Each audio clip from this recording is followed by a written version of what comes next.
Hello, welcome back to Frontier Mentality.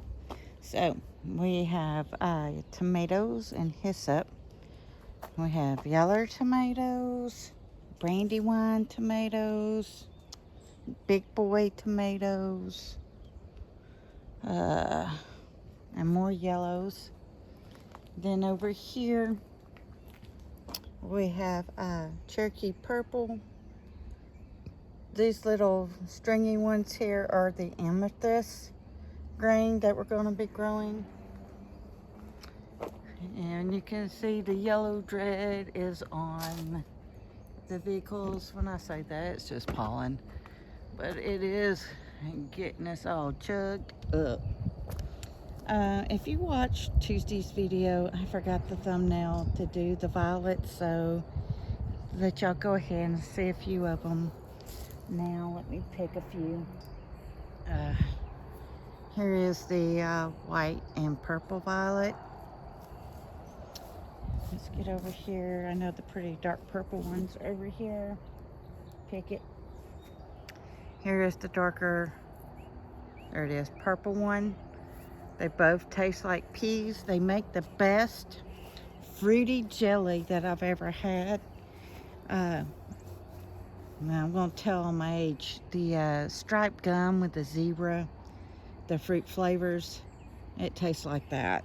But anywho, so now we're to the round turnips. Here we have one going to seed. It's beginning to get its little flowers. Any more in here? Not yet.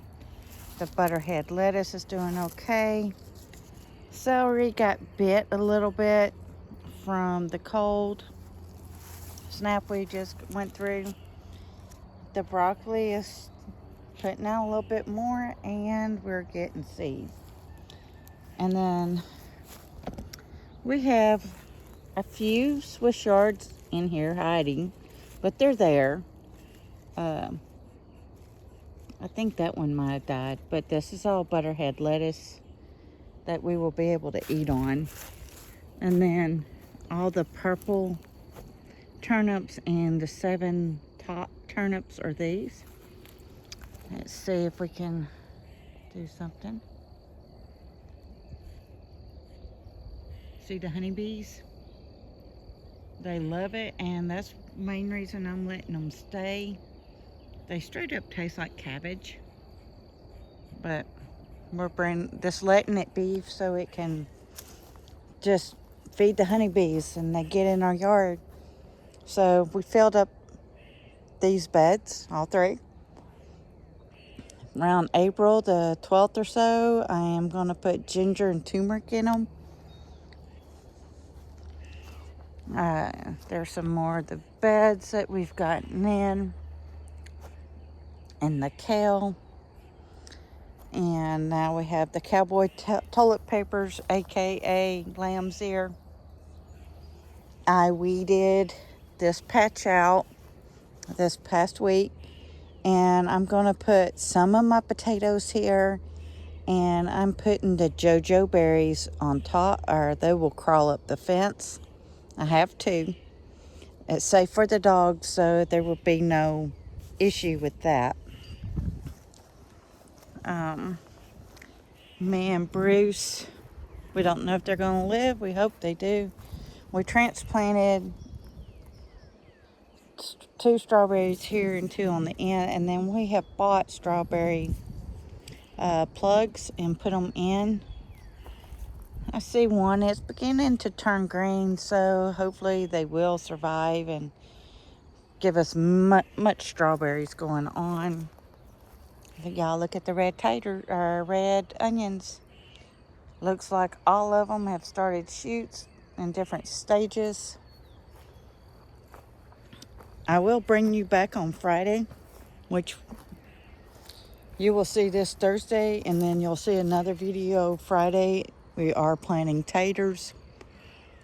Okay, and let's go ahead and get down here. We ain't been down here in a while. These are the tame blackberries, and when I say tame, you see the flowers. What it means is these are thornless blackberries. We had permission from our neighbor who owns the pasture to bring in some of their blackberry reeds. Now these all have thorns on them. There's 1, 2, 3, 4, 5, 6, 7, 8.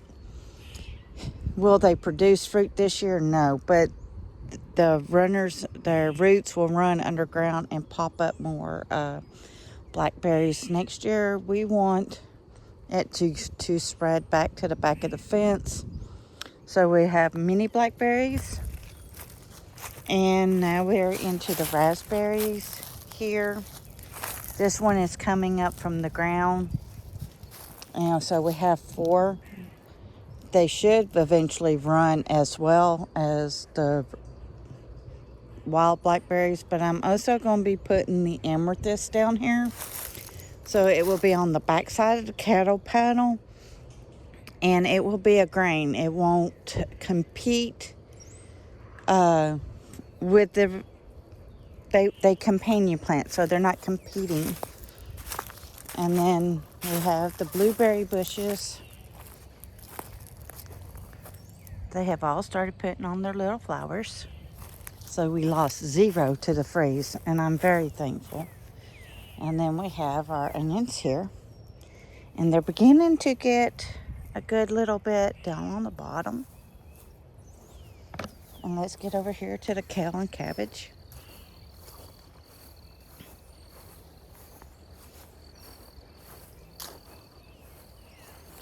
And we have some of the beets that are also right there that is going to seed. Not beets, turnips, sorry.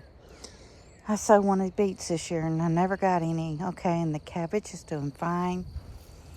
Here we have a few leeks, and the bunching onions are beginning to take off in the back. The pear tree is 4 years old, and it has its first blooms. Where is it? There it is. So not many flowers, but you gotta start somewhere, right? We bought a new cherry tree to help that cherry tree bloom. They do need 2. They need 2 of a different variety. Okay, that should be good. Hope everybody's doing well. Thank you for stopping by. I wanted to tell y'all a quick little thing that we did was it yesterday? Yeah, yesterday. Me and 2 of my friends, we went to Sam's Club in Rome, Georgia, and we met the nicest lady and her son, who is homeschooled.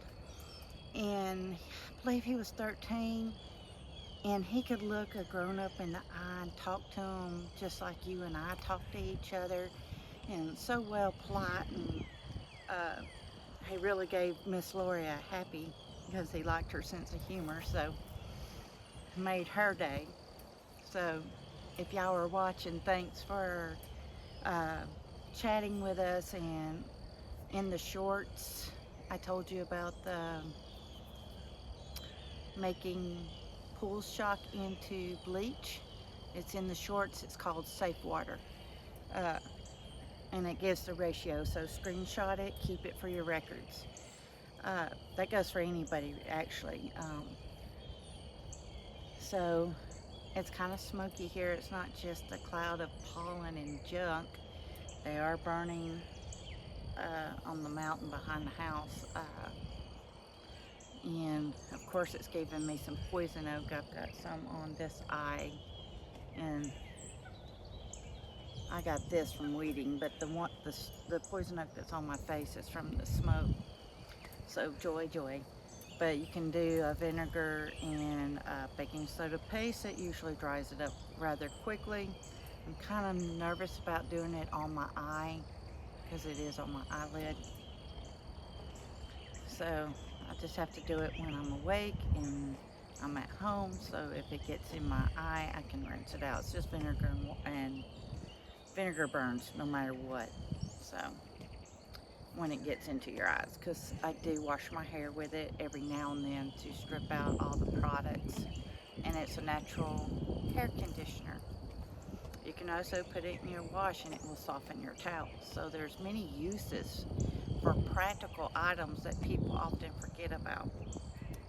So for Wednesday through the summer and canning season, we will not be doing the cooking shows. I'm going to keep that for winter and fall because I'm outside less and I'm inside more. So I'm going to do maybe some, people always want to like list of what do we need to get and what did this and da da da da. So I'm going to do a couple lists for next Wednesday and a couple Wednesdays after that, different things like food items and how they will sustain you through harder times. I just saw where they're expecting it to go up 8% for food products. Uh, like where I'm at in Georgia, they actually capped or took off the sales tax for gasoline for 60 days.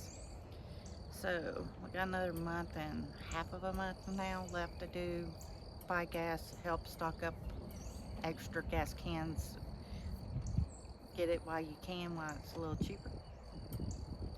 Uh, so I'm just, world is crazy. We know this. And if you're a Christian, you know God never promised it to be easy. He tells you you're going to go through trials and tests. And it does. It does strengthen your character. Uh, Sometimes it gets really overwhelming. And that's when we're to take it to God. And we ask God, everything I'm seeing, I have to give it to you because it's too much for me to handle. Because there are a lot of hurt in this world, and I agree, our money should not be going overseas and helping other countries. I'm sorry if you live in other countries and you depend on our money, uh, but we have a lot of homeless people here. We have a lot of veterans here that are not being properly taken care of. We have uh, housing out the yin yang on prices. Uh, we have old houses people are trying to sell, and nobody wants to buy an old run-down house for $300,000 when they have to probably put in 1,000, 50,000 or more to bring it back up to livable conditions. So, it's hard on many levels just to do. But with all that being said, it's neither here nor there. Uh, Pricing is going up. If you have extra money, remember I'm not a financial advisor, I just can give you some advice where to stick extra funds that you may have. If you have extra funds, buy property. Uh, Property holds its value, so does gold, silver, copper. Any of your precious metals will hold value. I'm trying not to scratch, but pinch other areas of my face where it puts itching. Uh, you'll see where silver is kind of fluctuating a little bit. That is not the coin or the bar silver that's fluctuating. That is the paper. That is stock market paper fluctuation. If you don't have silver or gold that you can hold in your hand, you don't own it. Just saying, you do not own it. So make sure that you're able to hold your precious metals. Put it in a safe in your home, whatever. If you're buying land, make sure it's paid completely off. Uh, yes, you'll have to pay your taxes on it, but it still holds better value than the stock market. Stock market goes up, and then all the people there have their money in it will sell, and then it drops, and then it's just a whole gambling game. And to me, it's not a wise decision to put money in fluctuation, stuff like that. I'd rather have it on something tangible something that can hold. I don't care if you have to pitch a tent up on that property that you bought outright, but until you can do maybe a tiny house. Do you do a tiny house first and then you save up more money to build a bigger house and try to stay out of debt? If you've got debt, pay your debt off. Pay off the most high expensive debt off first and then work your way down, but still pay your bills. Just, you know, until you're clear. Keep stocking, keep putting food up. If there's wars and rumors of wars and we're in places we probably shouldn't be, fertilizer, they're talking about a shortage because the Ukraine-Russia thing's still going on. They make a lot of our fertilizer. Yes, you can pee on your garden. Yeah, you heard me. Apparently, we have a lot of nitrogen in our own systems that you can water it down and pour it on your garden if push comes to shove. I ain't gonna pee on my garden, y'all. I just think that's gross, but you can raise rabbits and use their manure right away, and it can go into your soil, or you can raise chickens, but you have to dump their poo and wait a year before you can use it in your garden because it will burn your garden up. Or you can go to big mulch places and they've already got it mixed in, and when they're selling it to you, it's broke down enough that it's not going to hurt your vegetables, and do that. So yeah, that's pretty much it. So please stay safe, please get ready, please get prepared. Frontier Mentality, signing out.